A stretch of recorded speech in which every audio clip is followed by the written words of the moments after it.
So I'd like to now introduce Ronaldo Luna from St. Louis University, who's going to kind of help us tie some of the underground to some of the above ground, tell some exciting stuff that's happening west of here. So. Thank you, Deborah. Thank you for inviting me. I must say that this has been a very, very interesting series of 15-minute presentations. I think we're all caught up on the schedule. So I'm a professor at St. Louis University, so I only work in a 50-minute block. So not 15. No, I'm kidding. I have been in the GIS industry since my dissertation in the 1990s, when I was last doing my formal training at Georgia Tech. And I have seen a lot of variations of the use of the data. I have come into GIS, and I have walked out of GIS because of the unavailability of data. And when you've been around for a while, and now I'm in my 25th year being a professor, I am seeing an opening. And my intent today is just to share with you what is happening in St. Louis, an opening of, I hope, a plethora of data, and instead of rising level of water, a rising level of data that we're going to come on. Not much data to substantiate that, but just kind of tell you what's going on in St. Louis. So I have a series of slides here, each 10 minutes, 5 slides. And so now we are changing in St. Louis. Something is happening. Something came to town, and ourselves at the university got on the bandwagon, and we developed an institute, research innovation institute called GeoSLU. St. Louis has been around for a while. We are a 200-year university, Jesuit Catholic University, and we have seen things change. We were the pioneers into the West, but not necessarily in data infrastructure. So we kind of lag behind now on that. So I'm going to talk a little bit between the city and the county stresses that we have, infrastructure systems, and maybe a potential to become smart. Well, first, there's something significant happening in St. Louis when it comes to geospatial data. And one is usually in this country when the federal government makes a move, and that is Next NGA West, a $1.7 billion investment into St. Louis by developing what was a historical archaeological site, the former IGEO urban development in St. Louis that got demolished because of its federal incompetence, and now is being overtaken by yet another federal agency, and is being they broke ground last year, and they're finishing the archaeological studies right now, but Next NGA West is coming. So ourselves at St. Louis University, we started a geospatial institute about a year and a half ago, and I will speak more to that in the next slides. There has been also growth of innovation and technological innovation, and T-REX is an example. It's one of those ad hoc collaborative groups, shareable offices, where they develop apps, the wazoo. They're just trying to use crowdsourcing and making a new industry out of pure data movement. And right below the T-REX, recently, big investor in St. Louis, a Monsanto type, was bought by Bayer. They decided this is a real movement, so Bayer invested in GeoSLU, which is a geospatial engine of innovation in the 4th floor of the T-REX building. Then, with all this movement, Jack Dangermond got a hold of it. We invited him to a talk in St. Louis, and he decided to open an office in St. Louis proper, in the Cortex district, which is yet another innovation center. All of these things happening through the big divide in St. Louis, the east-west divide, which is the central west end, the north and the south division of St. Louis, which is another level of data that we study. So in GeoSLU, we were essentially inspired to create all of this, not civil infrastructure, but data infrastructure, and study the dynamics of the data, looking at from the social, economic exchanges that are happening in the city, in the region, in the country, over the ecological system, and that built and natural environment layer was not there when I was brought in to the discussions. And then it kind of went into the technology. So they were just working at data infrastructure level without any necessary ties to the built infrastructure. So we decided, well, maybe we should be looking at this. And it took me several months to introduce this layer. So we're here talking about built infrastructure, but really there are many other layers of data infrastructure, and we compare it to social media and how much data has been moving through crowdsourcing, all those levels. Is gigabytes is way more. A lot of more information really moves to the social economic systems, and we're kind of lagging behind this slowly built infrastructure. So we have a mission, and we have created quite a bit of, this is a new layer that I introduced, and we developed a system, and these slides were sent to me recently by our leadership. They're interesting anecdote here, if I can use a pointer here, this middle position here, geospatial analyst, had to be edited because that wasn't actually a geospatial engineer at one time. They thought, oh yeah, an engineer we should hire a geospatial engineer. And then it says, well, am I going to be in there because I'm kind of geotechnical from formal training? What do you mean by this geospatial engineer? And I said, well, whatever. I just throw the comment, and they gladly change it because we thought that maybe the engineers could be residing somewhere else. But a geospatial analyst could be an engineer. So we have an institute that has been funded. This is our leadership. As you see, there's no engineering in it, but we do have the sociologists leading the realm. My friend Ned Sandoval, Vassett is in the social profile JS science, and then a public health individual. So we're having all of this geospatial humming in above all of this built infrastructure. So what could we do? Well, one of the things that we decided to do early on was to establish a more formal collaboration with NGA. And the university signed a partnership with NGA, which is actually just refreshing an existing CRADA, but now directly with the Geospatial Institute. We're developing course curriculums and a business plan to formally go after some research and innovation, which is what we do at universities. So we launched a first conference. This is an annual conference called the Geospatial Ecosystem. They kind of track the attendance. They invited the Admiral, the new leadership at NGA, and a number of players. And we had a great meeting that instilled a lot of curiosity. And our goal is in 2020 to have a panel focused on built infrastructure and how to get the St. Louis region to maybe shoot to become a smart city one time. So one of the additional strategies was, well, there's always political movement. Why not hire the former NGA director that just stepped down? Because a lot of people are telling me I'm more on the policy side of things in this meeting. There was a fellow here telling me, well, policy and politics are very important to move data. We've had a lot of challenges in trying to research projects of my own on flooding and levee improvements to get the levee data because of the constraints of data. So this is just another animation I created. This is the former iGill Towers HUD site that was demolished. This is the depleted area in North St. Louis, which is now going to be taken over by the NGA site. They purchased the land. There's going to be economic development, $1.7 billion infrastructure in St. Louis, which for federal, this is west, right, just west of the Mississippi. So this next NGA west. So coming then back to more of our regional colloquialness here, we do have a very old city of St. Louis, which is a county of itself.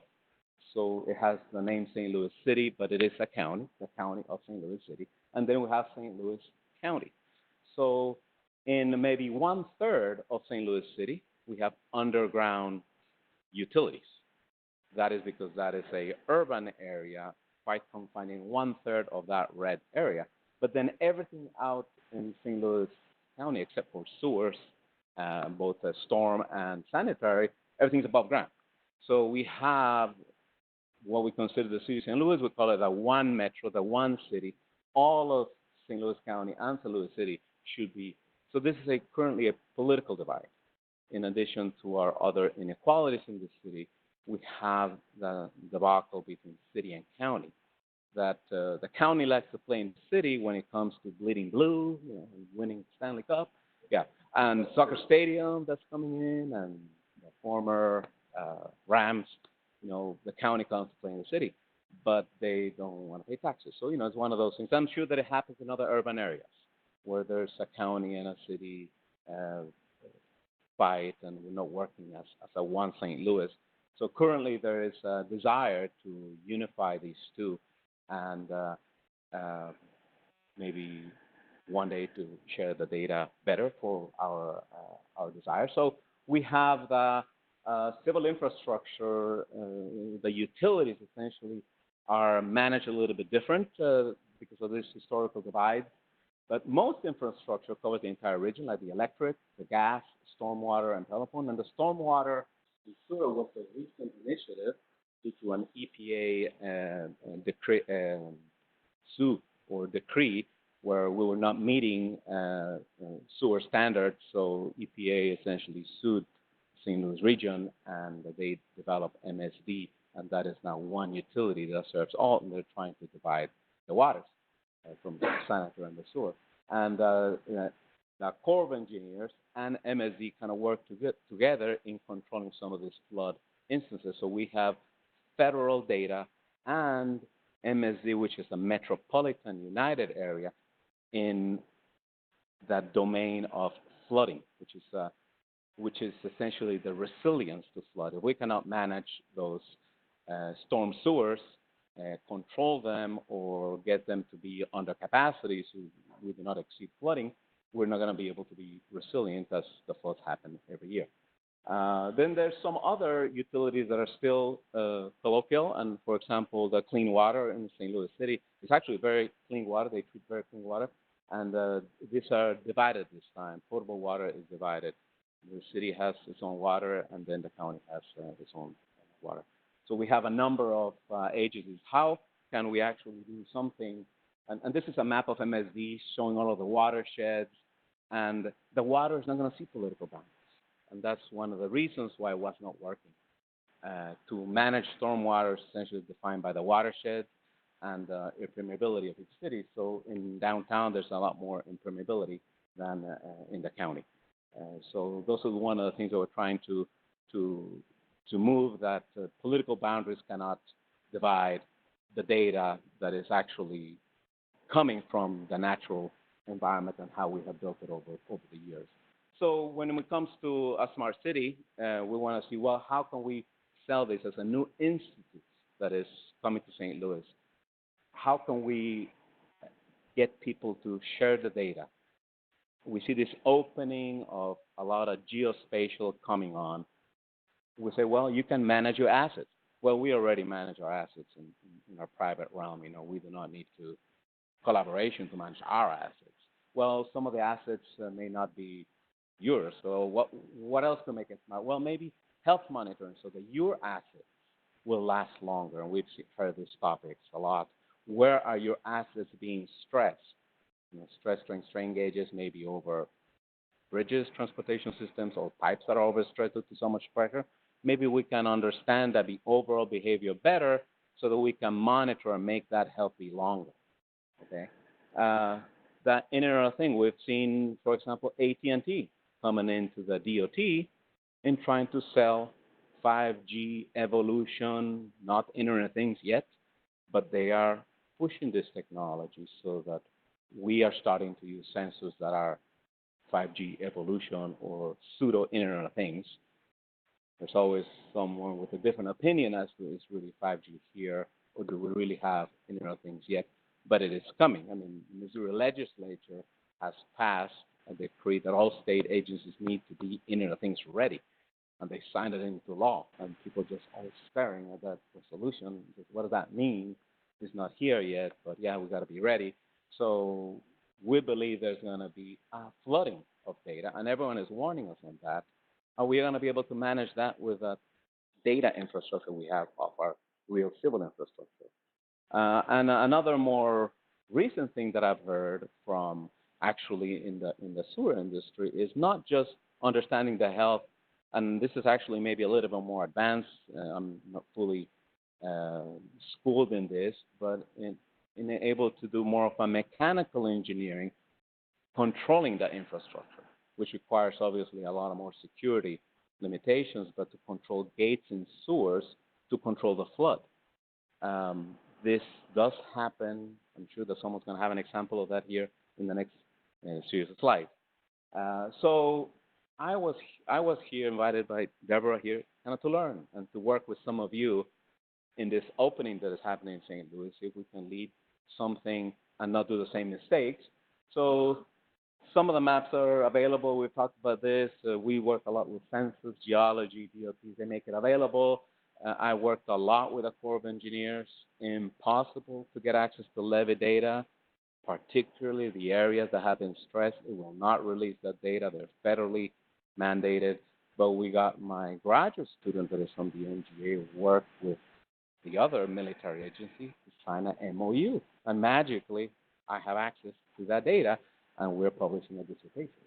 So Canada, available geospatial will be shared. That we're all talking about that here. And I want to really learn what advances have happened here with Gizmo and OGC. So I'm trying to get impregnated with some knowledge to take to the West. And I'll leave this one as my last slide. Thank you.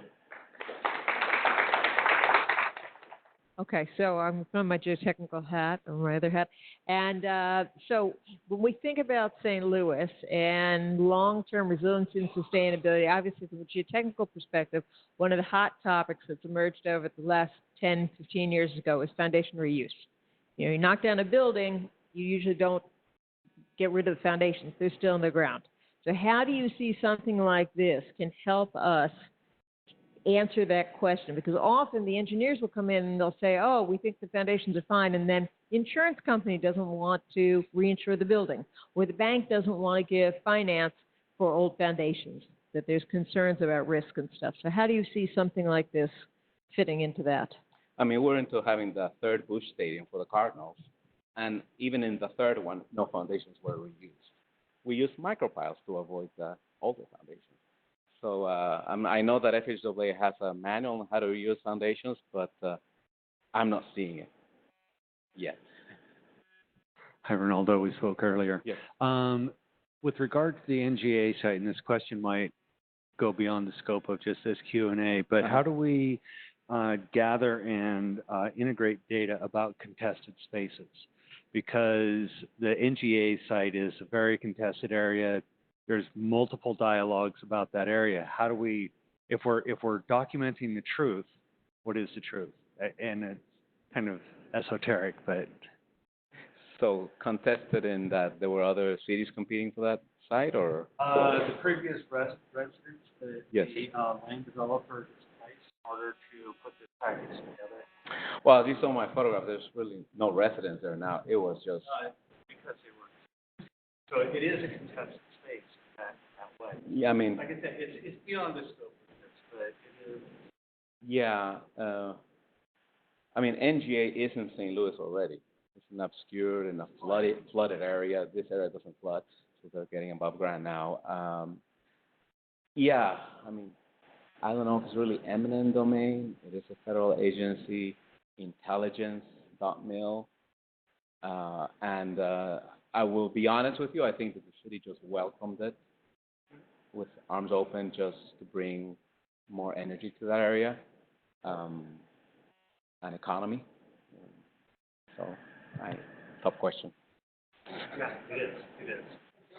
All right.